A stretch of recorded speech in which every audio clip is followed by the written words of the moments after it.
We're joined today by Irnasya Shafira. She is a PhD candidate at Monash University. Yay! Hi Irnasya, could you introduce a bit about yourself and what your research study is about? Okay, so I'm Nasha. I'm a criminologist. I am my specialization is cybercrime, but not the hacker. The tech type, high tech, though I do know about that, but I'm much more concerned about the social aspect of cybersecurity, which is highly, I don't know why it isn't talked about enough, which is I'm grateful for what do you think for, taking this lens to this very techie problem. So yeah, that is my specialty and my research for the past 3 years, I've been researching about the after effects of government data breaches in Indonesia. Driving the explosion of online gambling, aka judol, in Indonesia. Actually, this is a very complex question and could be tackled by a lot of different point of views. Mine is very structuralist in a way that I just believe that it's not a moral thing. Like, I think I'm seeing a few narrations saying that, oh, judol is because you don't have enough faith, you're not religious enough, you're not close to God. And I'm like, I am so not into that narration. I believe there's like three reasoning, in my opinion. It'll be the current economic precarity in Indonesia, not just for youth, but for everyone. And also the digital design of how Indonesian cyberspace is being governed is something I call criminogenic asymmetry. It's so rampant with lawlessness, but at the very same time, it's overly censored. So yeah, that is a very interesting place to be, which is the Indonesian cyberspace. And the last one is the weak cyber governance infrastructure. So there's so much that the ITE law could do. And judol is just too gray. This is not mentioning the whole political side of it, which is I'm not going to divorce that, but that's like another can of worms. I don't think I can unpack in like an hour podcast. So. Peer influence, and I mean, you've mentioned this previously as well with the economic pressures. I would say it's the men, like 18 to 35. Wow, yeah. I would say it's very. I'm not saying that older men aren't vulnerable to judol. They are, but the most vulnerable would be the 18 to 35. I actually had a really good story about how normalized judol feels, and it's so concerning to me. I have a brother. I think he's 25 this year, and he told me his new pastime is watching online gambling streamers. Whoa. So That's crazy. Wait, there's streamers for this. yeah, Wow. like in Twitch, in Indonesian creator, they have it also, but not in the way that traditional judol would see. Like, would you say loot boxes are also part of judol? Like gaming loot boxes. Yeah, it's like I think it's really this. Okay, I'm just gonna unpack my thoughts here a little bit. It's not so much about the judol itself as we traditionally know judol, but there's also the part where it's so normalized to see people loot boxing and like clicking on these very mundane slot kind of slot machines and the Wheel of Fortunes, and we traditionally in the 90s will see those in the casinos. yeah, it's usually a place where you go to. It's not necessarily like something you can hold in your hand. True. Yeah. And it's not something you necessarily consume every day. And with TikTok and Reels and Shorts, you would see like how streamers being all hyped up and excited and like being creators, which they are, and they're just normalizing gambling, which is in turn it changes something psychologically within our youths today. The people who watch this content and was thinking, you know what? Harmless. Should I just try? And once you're in there, well, it takes a huge amount of self-control to be able to not fall into the gambling trap. And yet, I can always say there's a reason why countries that has casinos such as Singapore and the state of Nevada and Las Vegas, they highly regulate their gambling for locals. There is a reason for that. So, yes. Their coworkers like name Money? Or like and money? for online gambling. It kind of ties with the whole men being more vulnerable thing. It's how does it affect families? Recently, we have a tragedy of like a woman who killed their I right read this one. in Bandung. She killed two of her children, and she said And then something along herself. the lines of, she's so tired of the economic pressure. This country, Indonesia, is hell. Hell would be better than this country. And she does mention something about, like, she doesn't specifically say judol, but it's like pinjol and all this. I would say pinjol, judol, all of this It's like comes from a root.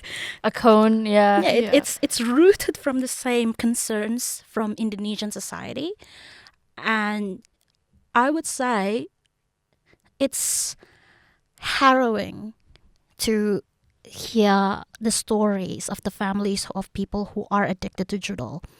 And also, I also have insider understanding of this is I had a friend who didn't get to marry her like long-term partner because he got tied up with judo, Oh no. and yet he's in the military. oh. I'm not gonna say any further than that. Okay. So judo itself is so permeated within our society, yeah. and it brings a whole lot of can of worms in the how the families react to that. And if you see from online comments, you can also see so many people saying that the many attempts for people not to do online gambling, to prevent like don't online gamble, etc. The response that really struck me at the time was the children, mother, and siblings of people who had gotten judo addicted begged for them every day to stop. And some even doesn't have money for baby formulas because of judo. And the misguidedness of thinking of, oh, okay, that's why I'm going to judo, so I could multiply this money and we can get a lot more milk for our kids for formulas. And formulas are hella expensive. Another problem to unpack there. Yeah. Another but- problem. Yeah, so it's so such a permeating problem in our society that's really hard to unpack, honestly. Very harrowing. I would say if you talk to different people, you would get different answers. But from me, it's definitely much more of a social issue. And there's the side of the normalization of gambling that is just like very, very harrowing in a way, because when I was a kid myself, which isn't that long ago, I was a kid not long ago, and it wasn't as normalized as now, seeing other people like gambling their money away. So there's another part. And socially speaking, the ease of the medium you could just gamble your money away is just so much easier. And with cryptocurrency, another kind of worm to unpack. But yeah, so I do think it is a social issue, and framing it as a moral issue doesn't help at all, because in a sense, it's so easy to victim blame. Oh, this is how I see people who are addicted to judo. They're victims, in my opinion. So yeah, it's so easy just to morally blame the victims of economic precarity rather than just, like solving the root causes and issues. So judo in this case is more of like a symptom of the larger issue. Yeah. I would say Indonesia doesn't allow gambling in any shape or form. Yeah. That is in our legislation. And yet we have And yet high here we are numbers in of this topic. gambling. Yes. So this is a very legal question of mine, and I do not know how to answer this question because, in a sense, when you have a nullification of something, which is Indonesia doesn't allow gambling in any shape or form, and yet it exists, right? How do you build upon non-existence? Oh yeah, if it's not already recognized, how do you, I guess, Right? yeah. How would go on you that. work? And I've worked with the police before, and at the time I wasn't doing gambling. I was doing illegal drug, not narcoba, okay, but like counterfeit drugs.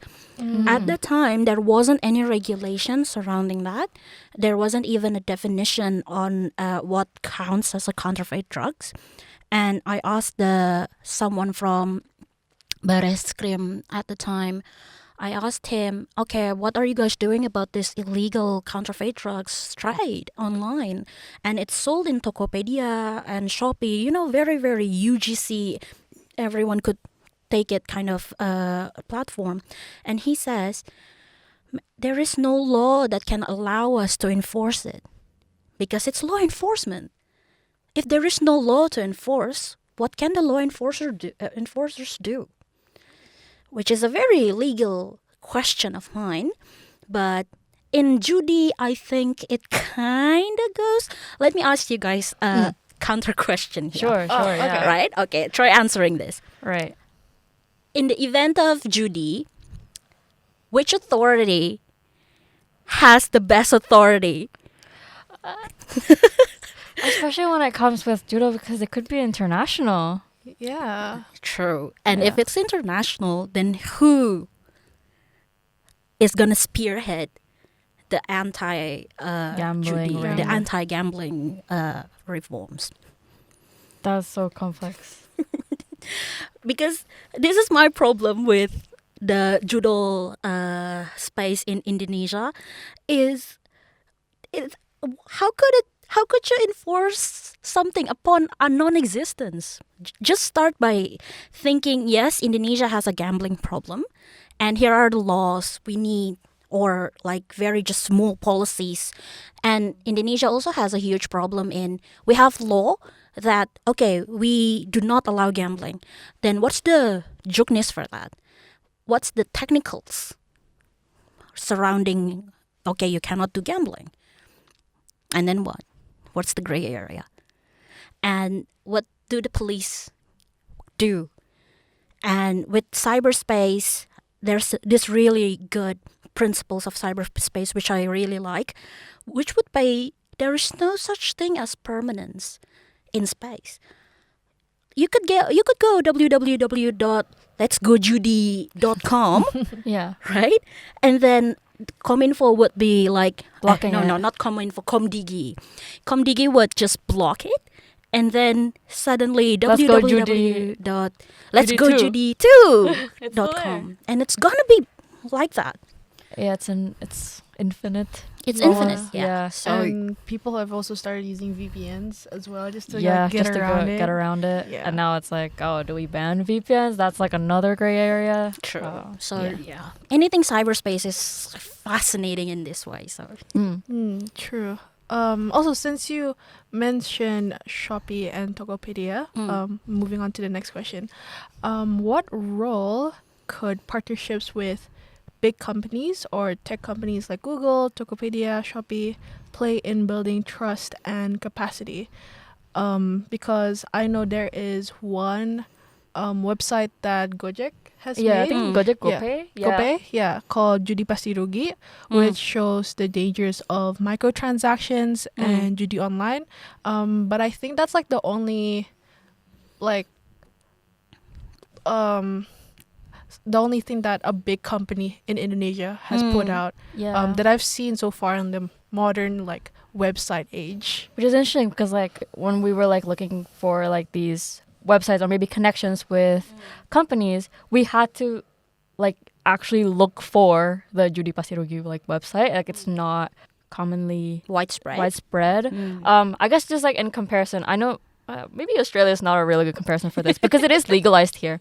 But if you do like see a gambling ad on TV or on your YouTube, whatever, they would immediately say afterwards, like, oh, this is like a helpline. Just like you should like, this is where you look for to get like resources to help you not continue gambling. If you have a problem with gambling, if it's not recognized, how do you also make a counter campaign against it, right? Yeah, I would say there is a reason why judipastirugi.com is made by a private sector company and not directly under Komdigi, don't you think?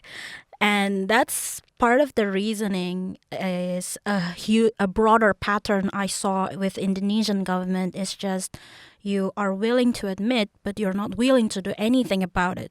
So the Indonesian government would admit that there is a huge problem in online gambling, but they wouldn't want to take a proactive reasoning, like acts on solving this problem.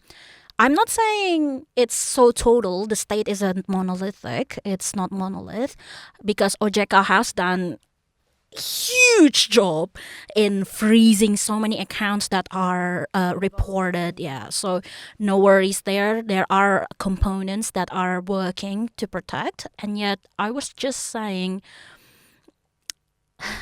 how do you build upon non-existence?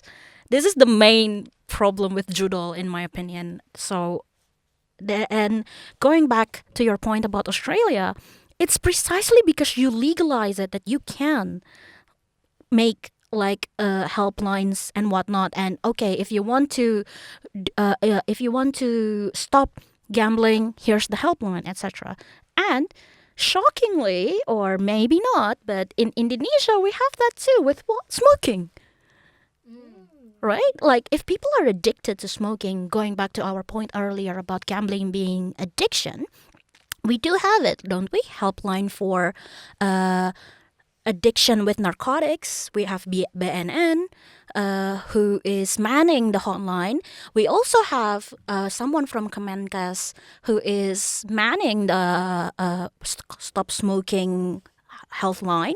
We also have people manning something along the lines with children and stunting, but I'm not really into that area, but I know it exists. So, what's stopping gambling from having the same thing? And this is my opinion, take it with a huge grain of salt, but this is my opinion. The reason why we cannot have that for online gambling is because at the moment, the Indonesian government doesn't really see it as existing.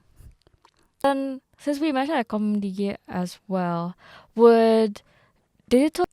I have my own personal opinion about cyber literacy and digital literacy in general, because Komdigi has done myriads of work surrounding digital literacy, right?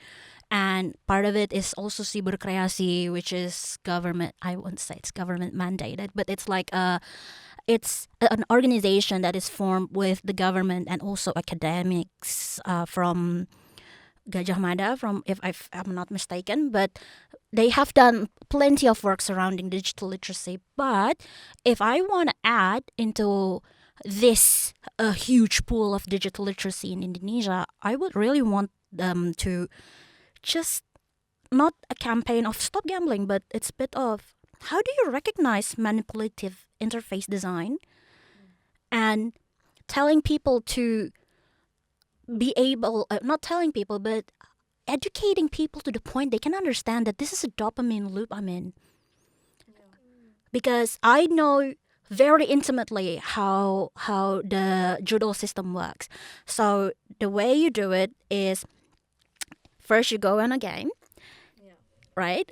And you will be asked to, you know what? First $100 on us. Oh yeah, they would always say like, oh, discount on us. Yeah, okay, discount on us. Or like for the first 10 spins, free. And you could just gamble our money, not yours. Not very specifically like this, but it's going to be like that. And then at the 9th turn or the 10th turn, it'll be like so close. So they'll be asking you, do you want to have like just $1 or $2? Just 100, 200 to add one more spin because you nearly got it. Yeah, you're almost there. You're almost there. I would say, isn't it a form of cyber literacy for people to know that this is a trap? Yeah, that's a scam as well, Yeah, and I would say that's another curriculum I would add to the digital literacy campaign Komdigi is working on. And also, I really want the cyber literacy program to add the knowledge about algorithm and how it affects human perception, psychology. Yes, exactly. Because there is nothing that is by chance in the internet. That's true. Especially when it comes to marketing like this. Ads, like Very intentional. true. Like I just bought like a camera the other day, and all ads I have are all about lens, SD cards, So that's a part of cyber literacy that really needs to be taught. Beyond just, this is how to operate computers. This is how to make money online. Like, this is part of cyber literacy that is largely flying under the radar, in my opinion. And also, I would say this is very long term, but parents could take on some roles in building awareness and training people not to be so easily duped by gamifications, as you mentioned earlier, because games are fun. Humans are Driven to it because it's dopamine. It's like it's really fun. It's leisure. Exactly. Like it's super nice to be able to just play games, earn points. That's why time zones are huge at the 90s. And this is the reason why. And I would love for cyber literacy to kind of acknowledge that there is nothing by chance, and so it's easy for you to get trapped in this. So you have to be able to have like internal breaks for yourself and realize that, oh my God, I have not slept watching this creator spin and lose money, and it's fun seeing other people suffer. Oh yeah, maybe it's investors as well. Yeah. And in the online gambling creator space, this is so invasive in a way, because I do enjoy watching someone gamble in cryptocurrency and suddenly the crypto just got rock pulled and it from like The 1,000 value just immediately goes down. zero, and the creator was like, oh, and I'm like, Oh, my money. yeah, and I'm like, oh no. And then it become a theater of suffering, and you enjoy that, and you become a content creator from that. Oh wow. It's an economy. And I this is my final line about this, is that judo is not simply a social problem or even a moral problem. I think we should start seeing it as an economy of addiction. Economy of addiction. Banger title. Right? You have attention economy. You have heard of it. Attention economy. And with judo and youth especially, because with older people there's some rationality in place, but with youth who doesn't know any better, or does, but has a survivorship bias that thinks, oh, it's not going to apply to me because I'm digitally savvy, which is I'm also working on this assumption. It's just that we youths are so tech savvy, we're so exposed to online world in a way that these little things just slip through our perception, that our attention and addiction are all part of one huge economy. The online gambling industry is huge as hell. So, yeah, this is my final line. This is what I'm saying about the economy of addiction. Yeah. Because I was thinking there is a huge psychology in play here, cyber psychology in play here. With digital currency, 10,000 is recehan, right? But then 10,000 plus 10,000 plus 10,000 plus 10,000 plus 10,000 up until a million, you don't feel like you've spent a million. You feel like you spent 10,000 100 times. Do you see the difference here? Yeah. So that's part of the reason why I think it's an economy of addiction. It builds off despair. It builds off desperation. And also you yourself gamed by the algorithm, which you didn't know better. Yeah, that's why I think cyber literacy programs should go into these details, and we can move on. Oh no, we don't move on. We still have the basic computer literacy, but then we also add upon the affective dimensions of being in cyberspace. Aside from like cyber literacy, do you think that building awareness, like awareness campaigns, and like maybe Shame and deference is such a like existential part of Indonesian community. Yeah, it's very cultural. This is Shame. really hard to answer, but in cybersecurity, there is a huge problem in reporting because of the feeling of being shamed for reporting incidents or accidents. So I can understand where this question is coming from. So I'm just going to give you a catch-all answer, which I do not know if it is executable or not, but this is my answer. I would say I really love the idea of having survivors, because I think they're victims, so there should be survivors, right? So I really like having the idea of survivors sharing their experiences with judo, and yet it has to be framed like how recently the Chinese Indonesian community are reframing the 98 tragedy. So this is the truth, all the truth, and nothing but the truth. This is what's going on, and tell it as it is. Don't go all into the, oh, but I'm reformed now. I found God. I found XYZ, and now I'm a good citizen. Don't do that. Just tell it as it is, and be a. I really like if it's like a peer-to-peer thing. So you'd have a discussion with peers of all the people who have gambled before. So there's no interviewer like us, what we're doing at the moment, but it's just a podcast, which I think it will be much more effective to have like a discussion, a focus group discussion, and you film that and you see just how harrowing it gets when you become involved with online gambling. And I think if we are to see from best practice, I don't know if Indonesia has this, but MLM are insane cultish economic Multi-level marketing. yeah. Multi-level marketing has its insane cultish things, okay, and they are framing people who are involved in MLM as brainwashed victims, which has problem of its own, but it's very effective.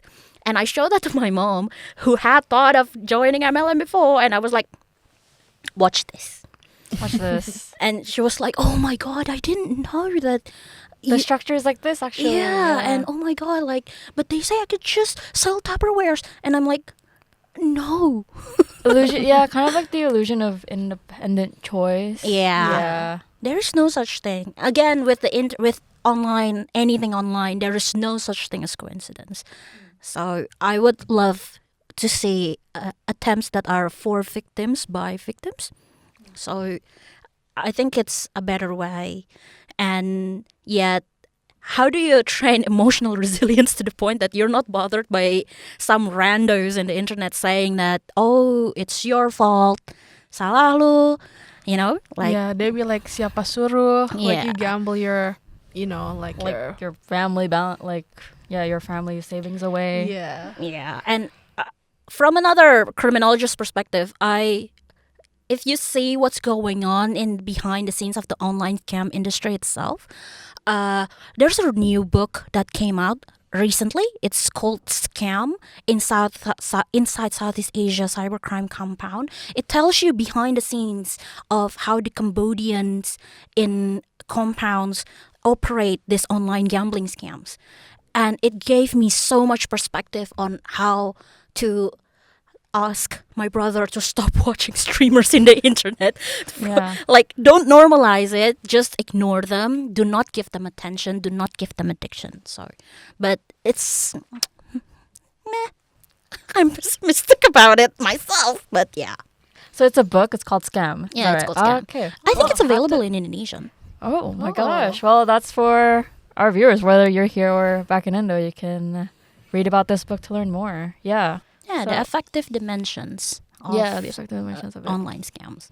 Thank you again for listening. See you guys in the next episode. Bye-bye. Bye!